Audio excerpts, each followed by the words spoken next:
Afternoon, welcome to Crowns and Sashes magazine. Today we are talking to Lindsay. Would you tell everyone who you are? Hi, I'm Lindsay Mizen. I am the assistant editor of Crowns and Sashes magazine.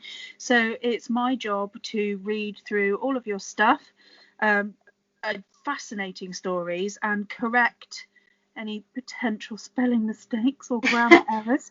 I have lots. Just make the magazine look pretty, really. Fabulous. You have just competed in Miss Voluptuous. Yeah. I've practiced that all day as well. It's not the easiest word to pronounce. I'm not gonna lie. How did it go? How was it being virtual? It was very different. I'm not gonna lie. It's difficult to maintain your confidence and stage presence when you haven't got an audience there. Yep. That's the thing that I found most difficult. But in the same way, it's quite refreshing to be able to strut your stuff without an audience, if that makes sense. Yeah, because you can retake it if you're not happy with it the first time. Exactly. Did you have someone record it for you? Yeah, so my fellow competitor, Laura Davis, we live about 20 minutes away from each other, luckily. Oh, so that's really handy. Yeah, and we managed to hire out a hall and socially distance. Yeah. Whilst I was walking, she was on the car, working the car, vice versa. So it was really nice to actually be able to do that with her and catch up with her. It was cool. Yeah. Do you have any advice for someone who's now going to compete virtually? Just make sure that you're absolutely happy with the submissions that you're going to make. Yeah. Before you send them, because once they're sent, you can't do anything about it. Make sure that your background is clear. Make sure that you've got enough room to walk. Make sure still that your hair and makeup is like absolutely on point. Yeah. Really important. Did you do your own? Yeah. Was it hard to do your own? I'm very specific about my makeup, so to be honest with you, I'd rather do my own anyway. Oh, okay. Yeah, my face fits a very dark, smoky eye better, and I know it's not advised in pageantry to go for the sort of very dark. So what I try and do is my own style, but lighten it up a little bit. But you know what suits you, so exactly. And so lots of golds were thrown in and all sorts of stuff like that. So still be on point with all of that. See, I'm fine with hair. It's makeup. It's trying to put your lashes on. Oh, I love it. I'm like this for ages, trying to put the lashes on. Little spider eye. Ooh. What is your favourite part of pageantry? Oh God, it's so difficult to pick. There's lots of different parts, isn't there? Yeah, meeting other women who are just as passionate and strong as you are is unbelievable. Before pageantry, I never really got on with women. Oh. Loads of history.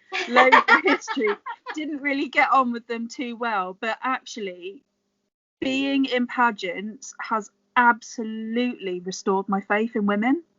How long have you been doing pageants? So Miss Voluptuous this year was only my second pageant. Oh, okay. I competed in 2017 and came top 10. Oh, well done. And had a couple of years break just to sort out the old noggin. Yeah. And then came back to it this year, but ain't no getting rid of me now. I'm in it to win it. You're here to stay. Yeah. Have you signed up ready for next year? Yeah, my application's off. I've already got all of my ideas sorted. Oh, I love this. Concepts are done. Roadmap to finals next year is sorted. You're on it. Yeah, totally. Gathering materials for my eco has already started. You mean business? Oh yeah, absolutely. The best thing that you can do is if you don't win, is learn from the feedback that you've been given. Yeah. Don't take it personally. Don't get upset. Yeah, because they're only given you that feedback to make you better, because you know the guys, the judges and the director want you to be the a best queen you. as much as you do. Yeah. So they're only doing it to help, and you know, getting your feelings a little bit once, you know, when it happens, when you don't win or whatever, but when you get that feedback, really take it on board and really act on it. That's the only way that you're going to improve, and it's the only way you're going to get a crown, really. Yeah, just don't take it personally. Just think, right, moving on, bigger and better. I can do this. Absolutely, yeah. Do you look back on any of your outfit choices and think, what was I thinking? Let's face it, we all do.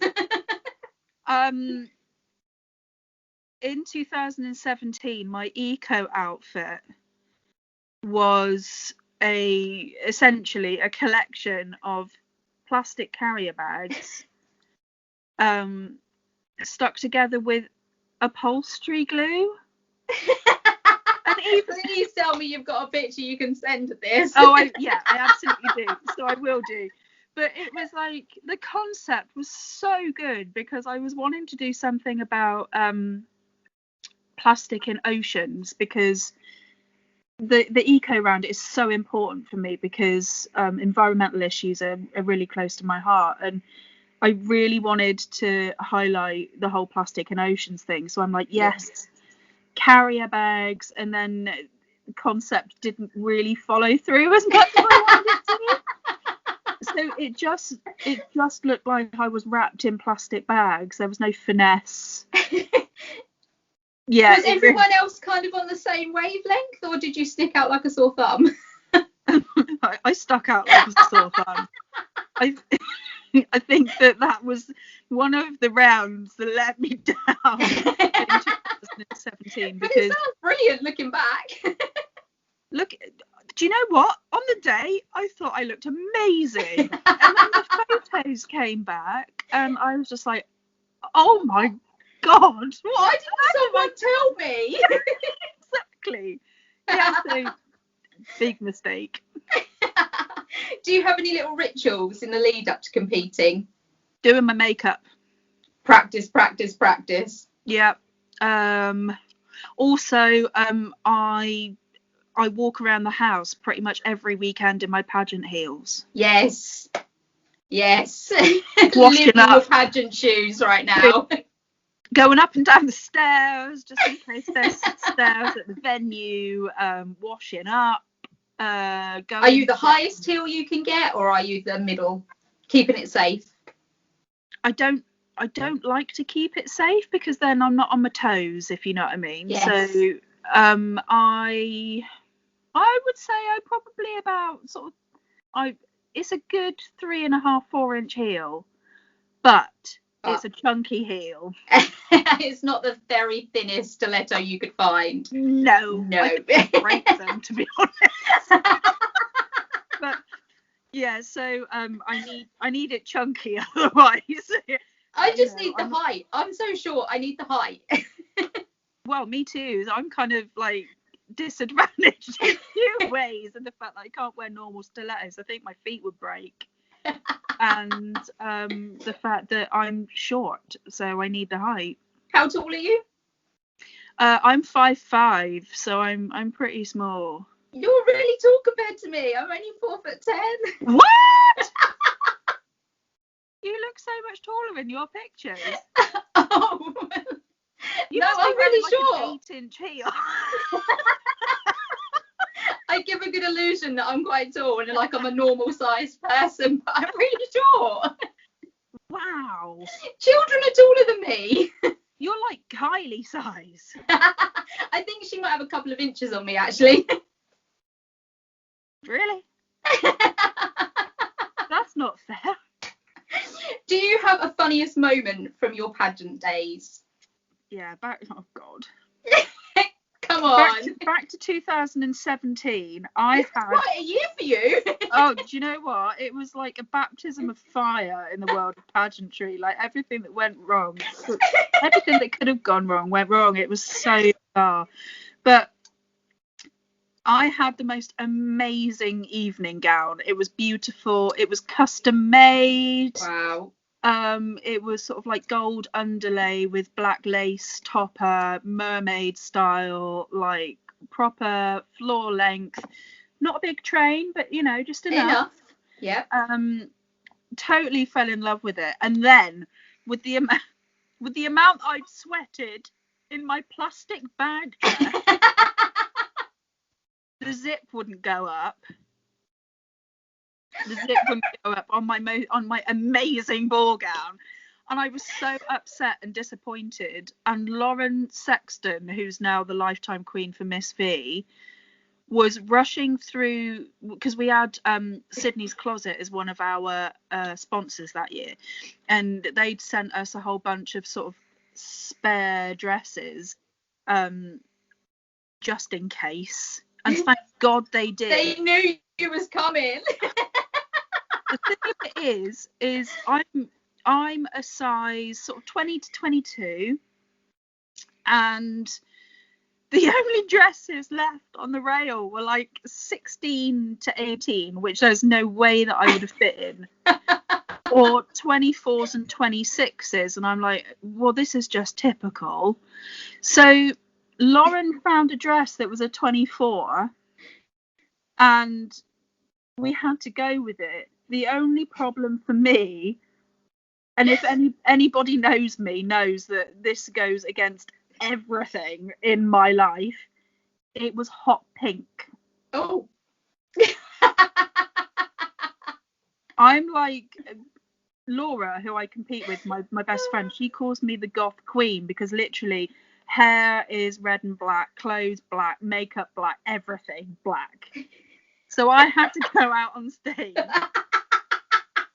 in a hot pink dress, in a hot pink gown, which I was mortified, because it was a size 2 sizes too big for me, which doesn't help.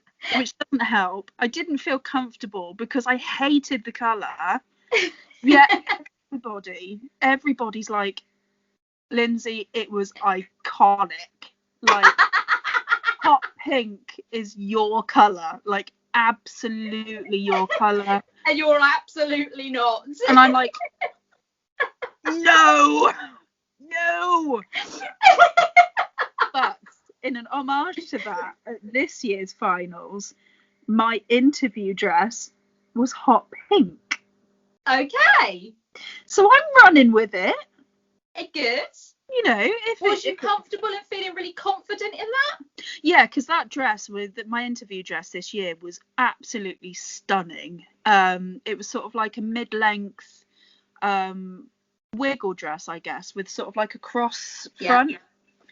And it was so comfortable. It fit just right. It was awesome. I'm going to wear that dress as much as I possibly can. Hot pink isn't for everyone, is it? Apparently it's for me. But it is for you. Apparently. Who would have thought?